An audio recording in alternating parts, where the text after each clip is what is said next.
Dr. Julian Croft leaned his weight against his desk, the wood groaning in sympathy. Exhaustion bruised the skin beneath his eyes.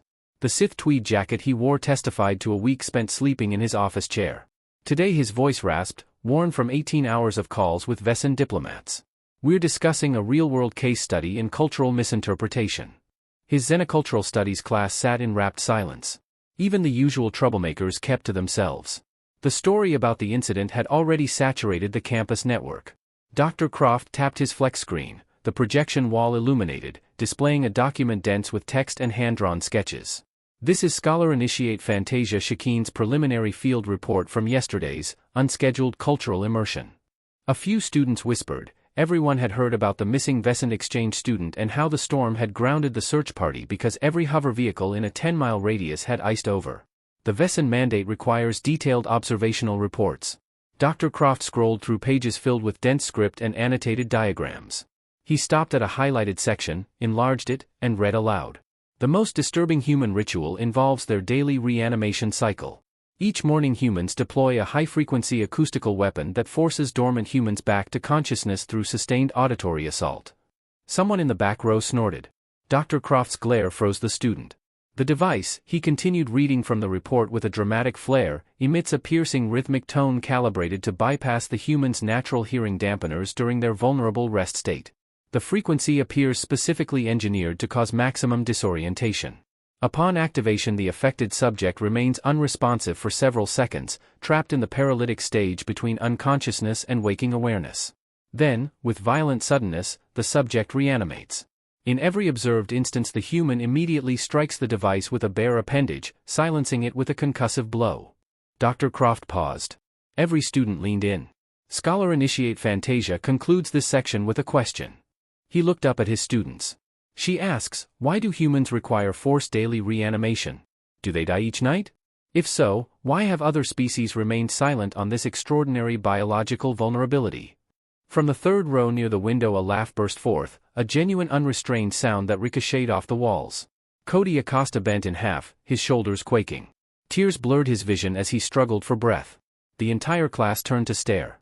Dr. Croft's expression cycled through alarm and recognition before settling on weary amusement. "Mr. Acosta, care to enlighten us?" Cody scrubbed at his eyes, gasping. "Dr. Croft," he managed, his voice shaking with laughter, "that's an alarm clock."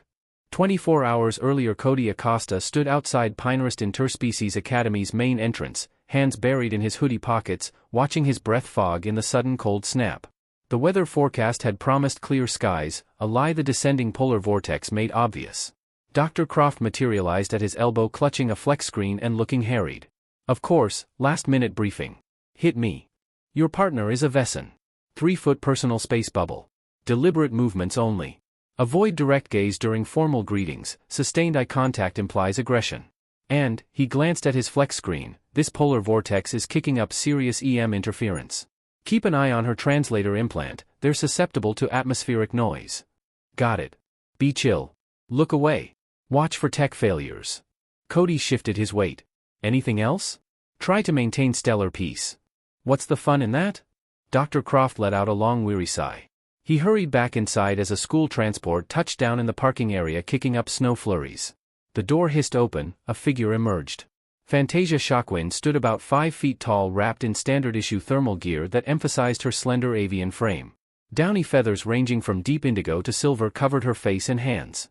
She scanned the area, her large golden eyes sweeping left to right in a steady arc. A delicate feathered crest where a human's ears would be twitched at every sound. She spotted Cody, her whole body tensed. He raised one hand in a slow wave, palm open. "Hey, Fantasia, right? I'm Cody."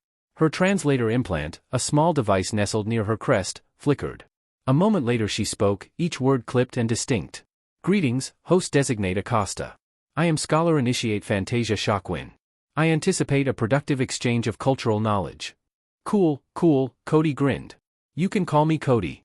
What's up?" The translator buffered for 3 full seconds, the tiny light strobing. "I am uncertain about the reference, up. Do you inquire about my location relative to the ground plane, or is this a culturally significant greeting ritual?" The second one, a casual greeting." "Oh." Her crest feathers rippled in a complex pattern. "Then what is up, Cody?" He extended his hand before remembering the briefing. Fantasia stared at it like he had produced a weapon. Every feather in her body bristled outward, making her look twice her size. Oh, sorry. He pulled his hand back. Forgot. No touching. My bad. She forced her feathers to smooth down. Your custom caught me unprepared. I shall adapt. It's cool. We'll figure it out as we go. Before she could answer, the wind picked up. A gust strong enough to make Cody brace himself crashed into them both. His phone shrieked an emergency alert. The air grew heavy and static-charged. Fantasia's translator implant emitted a sharp crackle of static and its indicator light went dark. She opened her mouth, a series of sharp clicks emerged followed by a rising whistle. Her crest feathers flared fully upright and her large golden eyes widened. Okay, stay calm. Cody pulled out his phone, saw the alert, extreme weather warning. Polar vortex. Seek shelter immediately. We gotta get inside like now. Fantasia clicked rapidly, gesturing at a nearby emergency kiosk with its glowing campus map. She jabbed at a building marked emergency shelter, exchange students. Cody glanced at it, then at the thickening snow reducing visibility to 30 feet. The designated refuge lay 3 buildings away across an open quad. His house sat 4 blocks down a residential street with some cover. He pointed toward the street. Her clicking intensified. She jabbed her finger at the kiosk again, her clicks growing sharper. Trust me. He took a few steps, then looked back when she remained behind. The snow accumulated on her feathers. She looked small, her posture hunched against the wind. He softened his voice. It's okay. Come on. After a moment, her body stiff, she followed. The walk took 15 minutes that felt like 50. Snow accumulated faster than Cody had ever seen, climbing past his ankles. Fantasia struggled in it, her slender legs sinking deep with each step. When she stumbled, he grabbed her arm on instinct. She froze. Every feather pulled tight against her body, making her look almost skeletal. A sound emerged from her throat, a low sustained note, a warning, a plea, both. Sorry. He loosened his grip but kept his hand on her arm. But you'll freeze out here a few more blocks. They turned onto Maple Street. Cody's house appeared through the snow, a 2-story structure his dad always called architecturally eclectic and his mom called a work in progress. Holiday lights still blinked around the door frame, though February was well underway. The front garden featured a sculpture that resembled a broken satellite dish, hard to tell. Cody fumbled his keys out, got the door open, and gestured Fantasia inside. She stopped at the threshold, stared at him. Her feathers laden with snow gave her the look of an unfinished snowman. He stepped inside, held it open, and waited. She entered one cautious step at a time. Warmth enveloped them. The house smelled of cinnamon, old books, and the lingering ghost of burnt popcorn. From deeper within, the house shouts erupted. Completely off base. Klingon have that lower center of gravity, they'd grapple a Vulcan into submission every time. Grappling only gets you so far, Rick. Vulcans have scale armor that distributes impact force. They have the constitution of biological tanks. Cody's mom and dad stood in the living room facing each other with the focused energy of academics locked in debate. Maria Acosta had reading glasses perched on her head and a flex screen in one hand. Rick Acosta wore a sweater that featured at least 5 different patterns competing for dominance. They both stopped mid-gesture when Cody walked in with a snow-covered alien. Oh, good, Maria said. You brought your friend home before the worst of it hit. Does she drink tea? Rick clapped his hands together. Excellent, a neutral third party. Young lady, what's your take? Klingon or Vulcan? In a traditional grappling match. Fantasia made a questioning musical sound. Her crest feathers cycled through several configurations. She pulled out a small device from her thermal gear, a notator Cody recognized, and tapped the screen, her 3-fingered hands moving with startling speed, 2 digits steadying the device while the third tapped the screen. The words are only sounds to her, Cody explained. Her translator broke in the storm. Ah? Maria approached with a blanket from the couch. Poor thing. You must be freezing.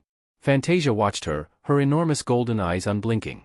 Maria draped the covering over her shoulders, her hands hovering inches from the feathers. She had chosen the good one, the fluffy one that had survived 3 house moves and smelled perpetually of cinnamon. I'll make hot chocolate, Rick announced, heading toward the kitchen. Universal comfort beverage. Works on everyone. Fantasia looked at Cody. He shrugged. 20 minutes later, Cody sat cross-legged on the living room floor watching Fantasia examine a mug of hot chocolate like she was analyzing a potentially hazardous substance. He had tried explaining the drink, pointed at the cocoa powder, mimed stirring, made drinking gestures, but with the translator gone, communication had become a game of elaborate charades. Now she just held the mug, feeling its warmth, watching the tiny marshmallows dissolve on the surface. See? He took a sip from his own mug, exaggerating the motion. Good. She mimicked him. The liquid touched her tongue. Her crest feathers, agitated since the translator died, smoothed down. She took another sip, then a longer drink. A soft sighing sound emerged from her. The tension in her posture eased. Cody grinned. Good stuff, right? She chirped once, a bright sound, and sipped again. They sat in the quiet sipping their drinks with a blizzard howling outside. Maria brought out a plate of cookies. Rick turned on the old gas fireplace and settled into his armchair with a book on xenobiology that looked dense enough to stop a door. Fantasia pulled out her notator again. She moved her fingers across the surface sketching diagrams and adding notes in her script.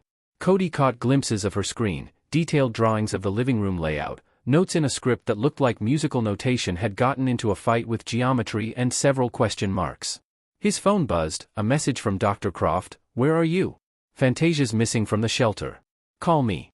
Cody typed back, "We're at my house. She's fine. Storm was too bad to make it to the campus shelter." 3 dots appeared, disappeared, appeared again. Then, "I'm going to have an aneurysm. Stay put. Keep her safe. I'll deal with the diplomatic fallout." "Everything okay?" Maria asked from her spot on the couch. "Yeah," Dr. Croft freaking out a little. Little was probably an understatement, but Cody figured he'd deal with that later. Right now Fantasia warmed herself with hot chocolate, her posture relaxing from its defensive crouch. Progress. "Okay, so here's the thing about snow days," Cody announced an hour later. "There are sacred human traditions we must observe." Fantasia looked up from her notator, clicked questioningly. "Fort building," he gestured grandly at the couch. "We're going to build a pillow fort. It's like," he struggled to explain, "like making a nest inside of a nest for structural redundancy and psychological comfort." He pulled cushions off the couch, grabbed blankets from the hall closet, draped them over chairs to create walls.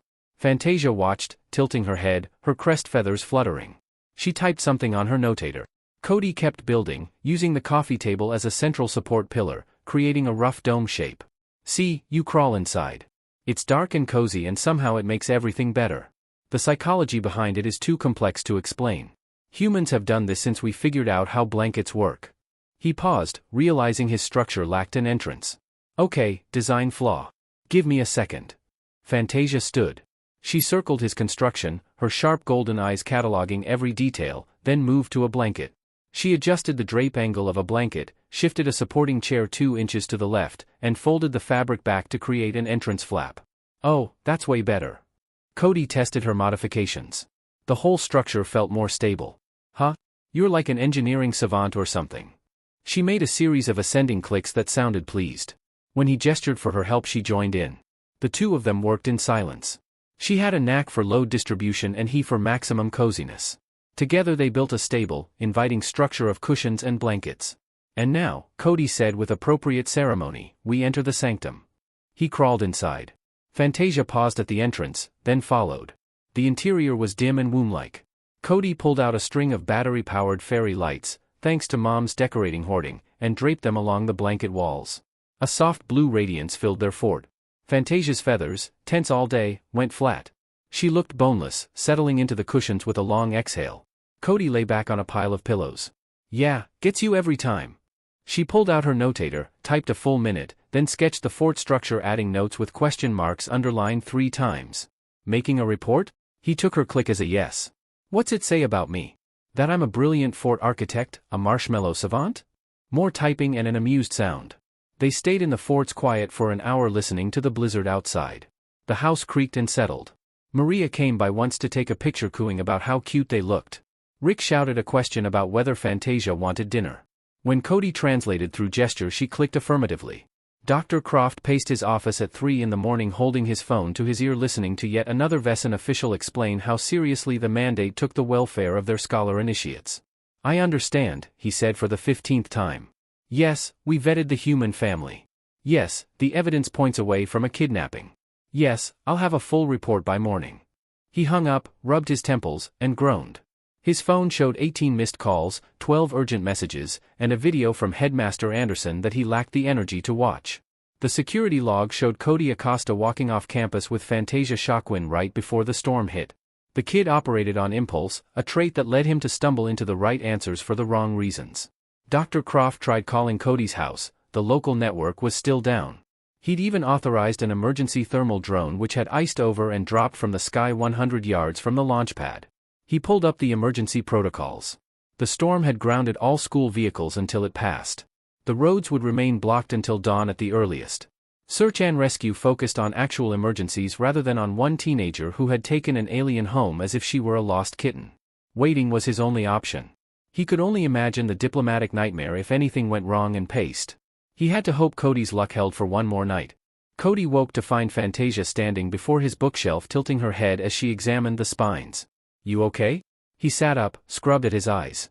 The fort had collapsed around midnight and they'd both migrated to his room, Cody taking his bed, Fantasia on the guest futon his mom kept for these impromptu sleepovers. She turned, crest feathers perked, pointed at a DVD case. "Oh, that." He got up, grabbed the case.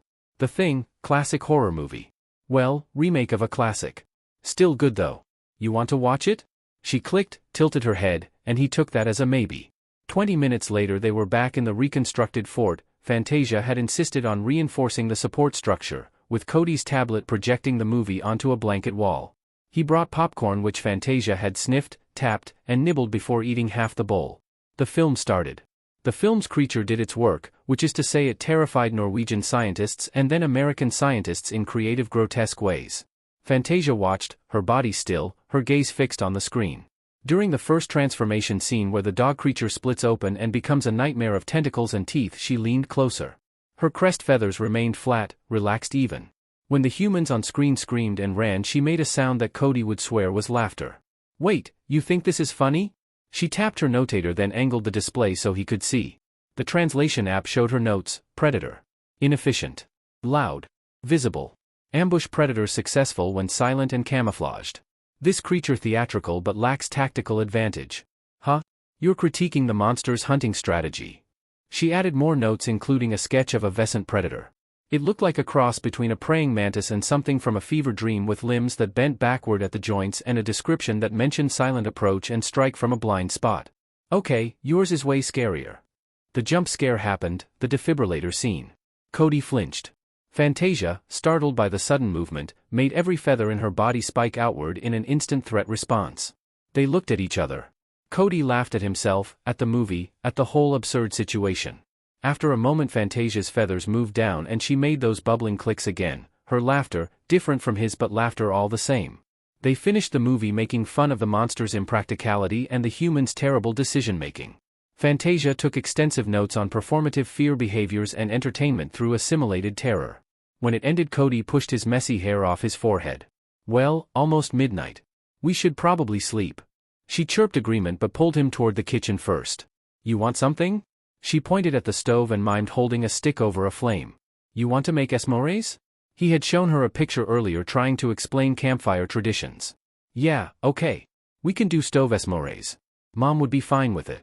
He got out marshmallows, chocolate bars and graham crackers, fired up the gas burner, demonstrated the proper marshmallow toasting technique, golden brown, avoiding any char though charred was acceptable in certain circumstances. Fantasia took a skewer. She held a marshmallow over the flame with the unwavering focus of a watchmaker. Then the marshmallow caught fire. She yanked it back with a sharp hiss. The flaming confection fell off the skewer and stuck to her hand feathers. She shook her hand, the gooey mess clung on stubborn and hot, her feathers ill-suited for such adhesion making the problem worse. Cody tried to help, which resulted in him smearing both of them with the sticky mess. Maria appeared in her bathrobe, took one look. "I'm getting the warm cloth." "Stay still. You'll make it worse." She returned with damp towels and cleaned Fantasia's plumage with slow steady wipes. Fantasia held still, her posture regal as Maria worked. When the cleanup was over, Fantasia looked at Cody. Her crest feathers rippled. She made that bubbling click laugh sound again. He laughed too, deeper and longer than he had all day. Maria shook her head fondly at both of them. Fantasia awoke in a silent room. The Acosta nest, no, dwelling, she corrected herself, was quiet. The blizzard had stopped. Through the window the first hints of dawn painted the snow-covered landscape in shades of blue and gold. She had slept better than she had in weeks. The futon was comfortable. The room smelled like that cinnamon scent that permeated the dwelling. Cody's rhythmic breathing was a steady presence in the space. A calm that had eluded her since her translator failed settled over her. The tension eased from her shoulders. Then the device activated. The sound punched through the quiet like a weapon, high frequency, rhythmic, unnatural. Every muscle at the base of every feather in her body contracted at once. Full threat response. Battle ready in 2 seconds. She identified the sound, sonic weapon specifically designed for disorientation. The frequency-targeted auditory sensors. Classic military application. She scanned for the source. There on the small table beside Cody's bed, a red box with glowing numbers. The sound originated from within. And Cody, the human, lay unmoving, paralyzed by the device. She had studied human biology. They had good sensory awareness, robust nervous systems. For him to remain unresponsive meant the weapon's calibration was specific to their physiology. She should wake him and disable the device, but approaching meant entering the weapon's maximum effective range. She hesitated, warrior instinct warring with her impulse to help her friend. Could she call him that, friend? Then Cody moved. He kept his eyes closed but shot his arm out and slammed his hand down on the red box with enough force to make the table shake. Silence. The weapon stopped. Cody groaned, sat up, and opened his eyes. He looked groggy, disoriented, as expected after a sonic assault.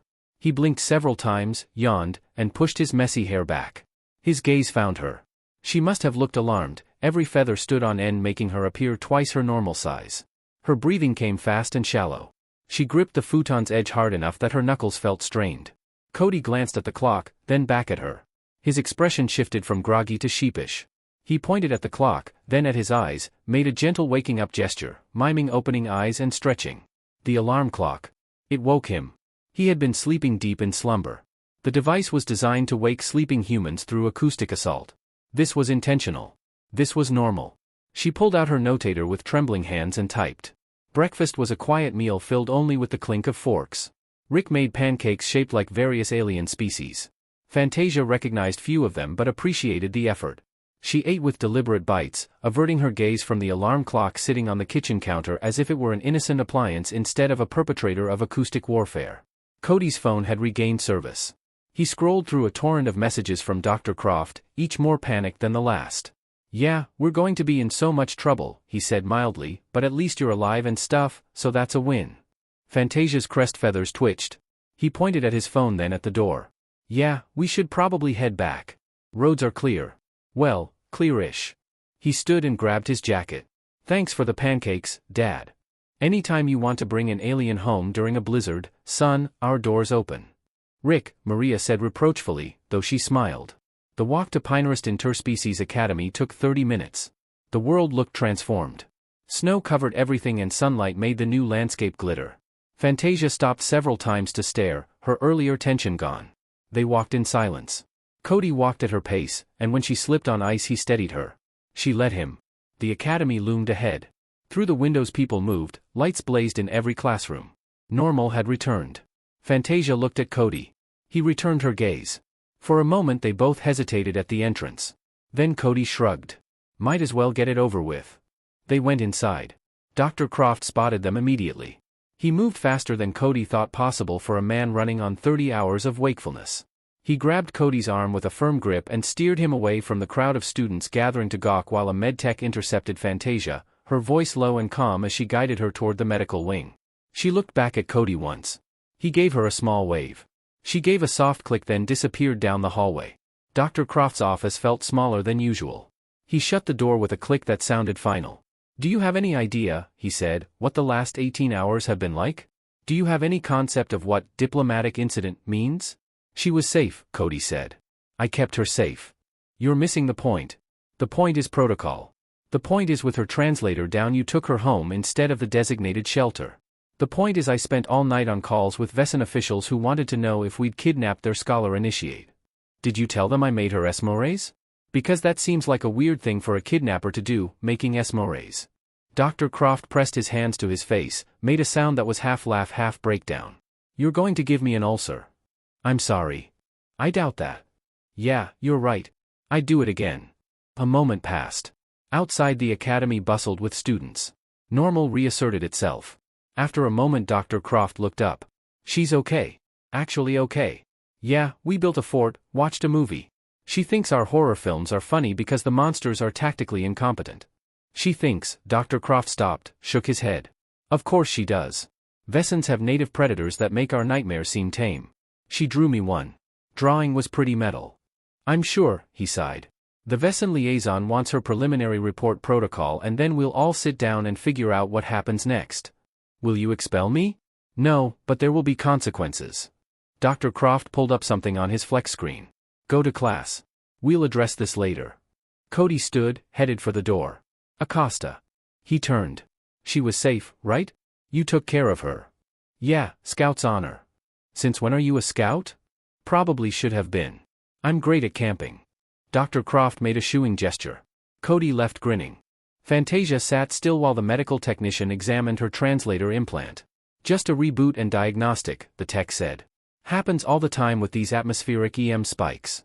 You'll be back online in a moment. The implant flickered. Warmth spread through Fantasia's crest feathers as the device reconnected with her sensory pathways. The tech's words arrived as clear meaning. The world snapped back into focus from incomprehensible sound. There we go. How do you feel? Functional, Fantasia replied, hearing her own voice through the translator's processing. Thank you. Great. Now, standard questions. Did the human harm or threaten you in any way? No. Did you feel unsafe at any point? Fantasia thought about the blizzard, the broken translator, the alarm clock. Confused? Yes. Unsafe? No. The human acted in an unorthodox but protective manner. Okay, your liaison wants to speak with you. A screen flickered to life showing a middle-aged Vesson male with elaborate crest plumage indicating high rank, Ambassador Tolkien, the regional liaison for Earth's cultural exchanges. Scholar Initiate Fantasia, he began, I am relieved to see you unharmed. Ambassador, I apologize for the concern I caused. Your preliminary report, please. Protocol requires documentation within 24 hours of significant cultural interaction. Of course. She pulled out her notator, initiated the data transfer. Her notes, dense with observations, sketches, and alarmed questions, flowed to his system. He read, his expression unreadable. His crest feathers made several confused configurations. These observations are extensive. I took the assignment seriously. I can see that. He scrolled further, his feathers flattening suggesting both concern and amusement. Scholar Initiate, is this accurate? Humans voluntarily expose themselves to a daily sonic weapon that forces reanimation. Yes, Ambassador. I observed it directly. The device emits a high-frequency tone and the human remained unresponsive until the tone ceased. Then he struck the device to silence it. Fascinating. He made more notes. I will file your report. Return to your assigned academic schedule. We'll discuss the full cultural exchange evaluation at the end of your term. The screen went dark. Fantasia sat alone in the medical bay thinking about the last 24 hours, the terror of losing her translator, the confusion of Cody's casual kindness, the warmth of his dwelling, the strange ritual of fort building, the taste of hot chocolate, the alarm clock.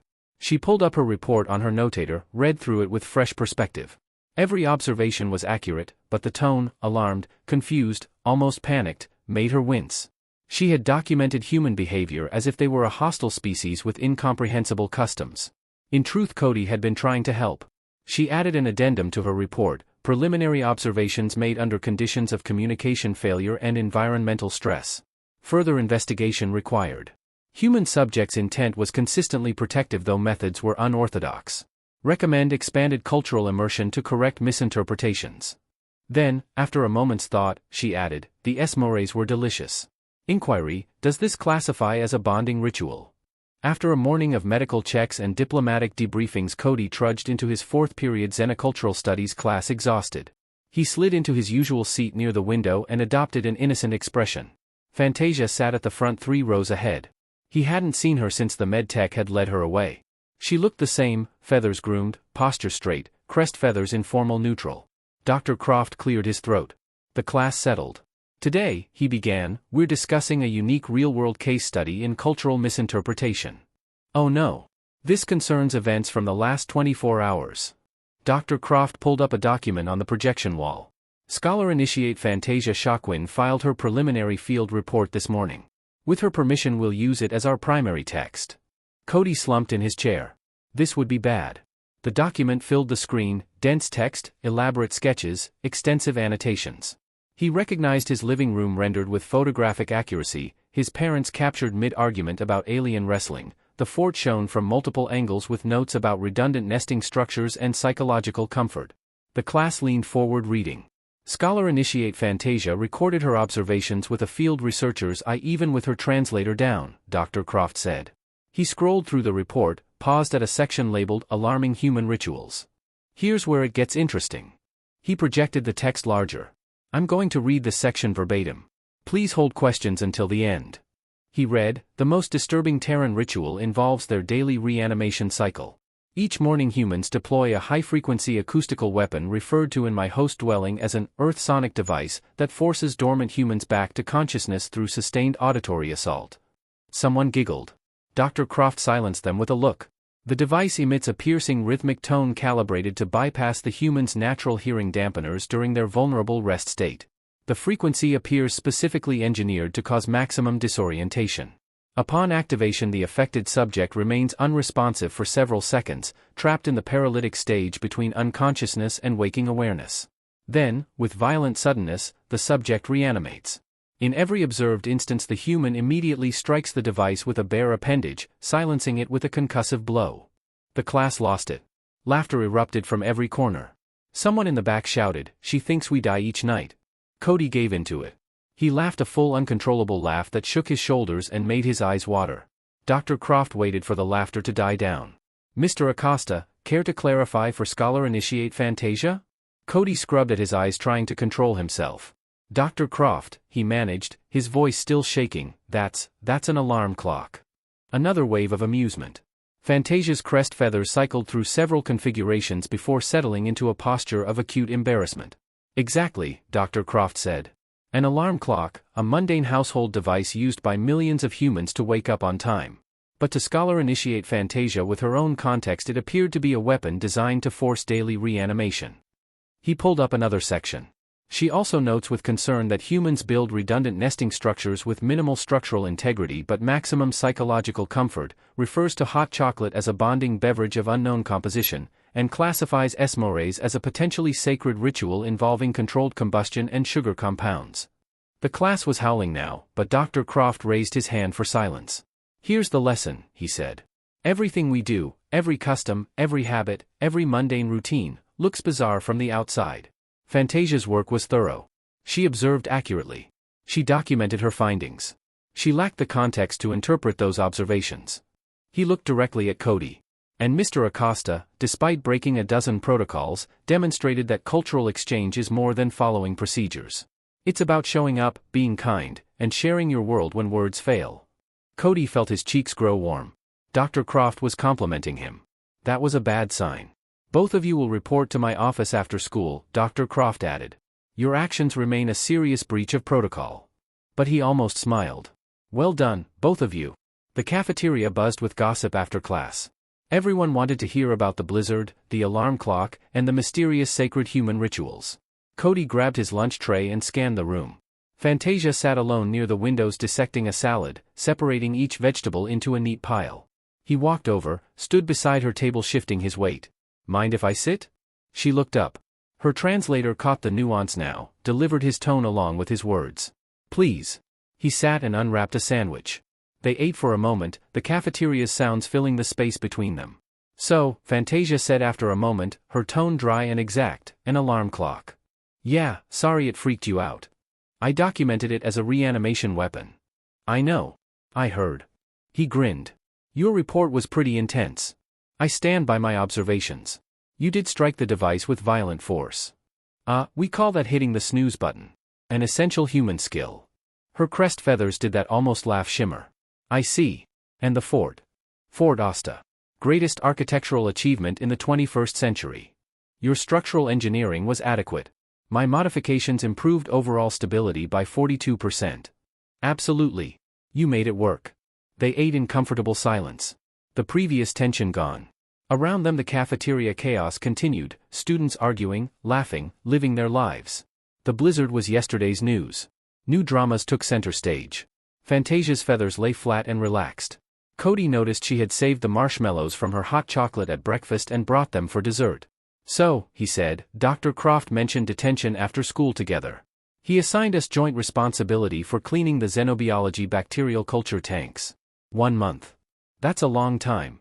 Yes. Her crest feathers rippled with amusement. I calculated the most efficient cleaning plan. If we coordinate properly, we can reduce task completion time by 30%. Or we could just hang out and make it take longer. That would be highly inefficient. Yeah, but it'd be fun. A minor commotion erupted 3 tables over, something about cake. Someone flung a hand out and a blob of frosting launched through the air in a high arc. Cody saw it coming, grabbed Fantasia's arm. She held steady this time and pulled her under the table just as the frosting splattered against the wall behind them. They crouched there in the dim space under the cafeteria table and looked at each other. You just saved me from frosting, Fantasia said. Sacred human duty. Frosting is no joke. Is this another ritual? Defensive food avoidance? Nah, just lunch. She made that bubbling click laugh. He laughed too. Around them the cafeteria chaos intensified as a food fight escalated, but they stayed put, safe in their temporary fort. Fantasia sat beside Cody in Dr. Croft's office. Dr. Croft himself looked like a teacher who had finally gotten 8 hours of sleep, a far cry from the frayed nerve he'd been yesterday. So, Dr. Croft said, lacing his fingers together on the desk, the Vesson mandate sent their response. Cody steeled himself. Fantasia sat perfectly still. They were impressed. Dr. Croft shook his head as if in disbelief. Ambassador Tolkien noted that Scholar Initiate Fantasia's report showed unprecedented cultural engagement under adverse conditions. Your ability to document human behavior without technological assistance demonstrated, and I quote, the highest standards of Vesson academic excellence. Fantasia's crest feathers perked up. The ambassador said this? He did. He also noted that your addendum, the one about the human subject's consistent protective intent, showed mature analytical revision. Apparently updating your conclusions based on new information is a valued skill. I merely corrected my initial misinterpretations. We call that learning, Scholar Initiate. Congratulations. Cody risked a glance at Fantasia. She looked pleased, her feathers in a configuration he was beginning to recognize as pleasure. As for you, Acosta, Dr. Croft turned his attention to Cody, you broke a dozen separate protocols. You created a minor diplomatic incident. You caused me personally to age several years in a single night. Yeah, but, however, Dr. Croft held up a hand, the Vesson liaison specifically requested that you face no punishment. Scholar Initiate Fantasia filed a supplementary statement insisting that any disciplinary action taken against you should also apply to her as she was, and again I quote, a willing co-conspirator in the unscheduled cultural immersion. Cody looked at Fantasia. You did that? She met his gaze steadily. Your actions, though unorthodox, ensured my safety and comfort. Punishing you alone would be unjust. Huh? Dr. Croft pulled up something on his flex screen. Therefore I'm assigning you both detention, 1 month. You'll report to the xenobiology lab after classes and clean the bacterial culture tanks. They're disgusting, time-consuming, and require coordination between team members. That seems fair, Fantasia said. Totally fair, Cody agreed. Dr. Croft looked at them both. You're too happy about this. We've already calculated the most efficient cleaning plan, Fantasia explained. With proper coordination we can reduce task completion time by 30%. Or we could just hang out and make it take longer, Cody added. Fantasia's crest feathers shimmered with that almost laugh tell. That would be highly inefficient, but potentially enjoyable. Dr. Croft pressed his fingers to his temples. Chaos agents surround me. Fine. Get out of my office. Start detention tomorrow. And Acosta, yeah? Try to make it through the rest of the semester while keeping the exchange students on campus. No promises. They walked from the office together into the hallway buzzing with afternoon traffic. Students rushed to catch buses, clustered around lockers, made plans for the evening. Cody pulled out his phone, checked the time. We've got like 20 minutes before the next bus. Sufficient time to review tomorrow's xenobiology assignment, Fantasia said. Or we could hit the vending machines. I'm thinking about teaching you the sacred human art of choosing snacks based on package design. That seems like a poor decision-making framework. Yeah, but it's tradition. She considered this. Well then I shall observe this tradition. They headed toward the vending machines. The halls thinned out as students escaped into the late afternoon. Snow still blanketed everything outside the windows, turning the world soft and bright. At the vending machine Cody demonstrated his technique. Close your eyes, wave your hand around, and pick whatever you touch first. Fantasia called this method absurd and statistically unsound but tried anyway. She ended up with barbecue chips which she examined, sniffing them before trying one. Interesting, she said. The flavor profile is aggressive. That's barbecue for you. They sat on the bench near the windows eating their snacks, watching the sun paint the snow in shades of orange and gold. Cody, Fantasia said after a while, thank you for yesterday. I realized now that every action you took was to ensure my safety and comfort despite the communication barrier. Hey, no problem. That's what friends do. Friends, she tested the word. Yes, I believe that is accurate. Cool, he grinned. So tomorrow detention. I'm thinking we should name the bacterial cultures, like give them personalities. That seems unnecessary. But fun. Your definition of fun is unconventional. You're going to fit right in. Her crest feathers shimmered again. They sat in silence, two beings from different worlds who had built a fort together and survived a blizzard. Outside snow began falling again, a gentle fall this time, unlike the violent assault of yesterday's vortex. Quiet flakes drifted down covering the world in a fresh blanket of white. Cody's alarm would go off tomorrow morning. Fantasia would probably still find it alarming, but maybe a little less so. Maybe almost normal. Hey, Fantasia. Yes? You should visit again sometime. My dad wants a rematch on the Klingon versus Vulcan debate. He's convinced he can win you over. I shall consider his arguments. Though I should warn you, my preliminary analysis favors the Vulcan's defensive capabilities. Traitor. She laughed, her clicking laugh. He laughed too. The bus arrived. They grabbed their bags, headed out into the cold. Tomorrow would bring detention, bacterial cultures, and probably more of Dr. Croft's exasperated sighs. But tonight they'd both sleep in their own beds dreaming of pillow forts and marshmallows and the strange wonderful absurdity of friendship across species. And tomorrow morning when Cody's alarm clock unleashed its acoustic assault he would hit the snooze button and smile, thinking about Fantasia's report and how the most mundane human ritual had become the galaxy's most alarming weapon. Just an alarm clock. Sacred human reanimation device. Same thing, depending on your perspective.